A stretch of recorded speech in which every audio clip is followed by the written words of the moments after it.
ಒಂದು ಊರಿನಲ್ಲಿ ಮಂಜಮ್ಮ ಅಜ್ಜಿ ಇದ್ದರು. ಅವರು ಪ್ರತಿಯೊಂದು ಸಂಜೆ ಮಕ್ಕಳನ್ನು ಕೂಡಿಸಿ ಮಧುರವಾದ ಕಥೆಗಳನ್ನು ಹೇಳುತ್ತಿದ್ದರು. ಒಂದು ದಿನ ಅಜ್ಜಿ ಹೇಳಿದರು, ಇಂದು ನಾನು ನಿಮಗೆ ಬುದ್ಧಿವಂತ ಕಾಗೆಯ ಕಥೆ ಹೇಳುತ್ತೇನೆ. ಒಮ್ಮೆ ಒಂದು ಕಾಗೆ ಬಿಸಿಲಿನ ಮಧ್ಯಾಹ್ನ ಹಾರುತ್ತಾ ಬಹಳ ದಾಹದಿಂದ ಬಳಲುತ್ತಿತ್ತು.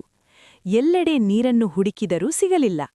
ಅಂತಿಮವಾಗಿ ಅದು ಒಂದು ಮನೆಯ ಹಿತ್ತಲಲ್ಲಿ ಇಟ್ಟಿದ್ದ ಮಣ್ಣಿನ ಮಡಿಕೆಯನ್ನು ಕಂಡು ಸಂತೋಷಪಟ್ಟಿತು. ಮಡಿಕೆಯೊಳಗೆ ನೀರು ಇದ್ದರೂ ಅದು ತಳದಲ್ಲಿತ್ತು. ಕಾಗೆಯ ಬಾಯಿ ಅಷ್ಟು ಒಳಹೋಗುವುದಿಲ್ಲ. ಮೊದಲು ಕಾಗೆ ಬೇಸರದಿಂದ ಕುಳಿತುಕೊಂಡಿತು. ಆದರೆ ತಕ್ಷಣವೇ ಅದಕ್ಕೆ ಒಳ್ಳೆಯ ಯೋಚನೆ ಬಂತು. ಅದು ಸುತ್ತಮುತ್ತಿರುವ ಸಣ್ಣ ಕಲ್ಲುಗಳನ್ನು ಒಂದೊಂದು ತೆಗೆದುಕೊಂಡು ಮಡಿಕೆಯೊಳಗೆ ಬಿಟ್ಟಿತು. ಕಾಗೆ ಎಷ್ಟು ಹೆಚ್ಚು ಕಲ್ಲು ಹಾಕುತ್ತಿದೆಯೋ ಅಷ್ಟು ನೀರು ಮೇಲಕ್ಕೆ ಬರುತ್ತಿತ್ತು.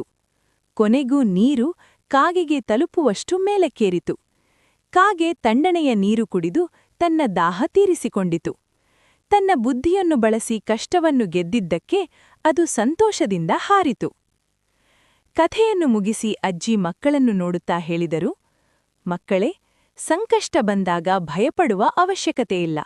ಬುದ್ಧಿ ತಾಳ್ಮೆಯಿದ್ದರೆ ಯಾವ ಸಮಸ್ಯೆಯನ್ನು ಜಯಿಸಬಹುದು. ಮಕ್ಕಳು ಅಜ್ಜಿಯ ಮಾತಿಗೆ ತಲೆಬಾಗಿದರು. ಆ ದಿನದಿಂದ ಅವರು ಯಾವ ಕೆಲಸವನ್ನೂ ಯೋಚನೆ ಮಾಡಿ ಶಾಂತವಾಗಿ ಮುಗಿಸುವ ಪಾಠವನ್ನು ಕಲಿತರು.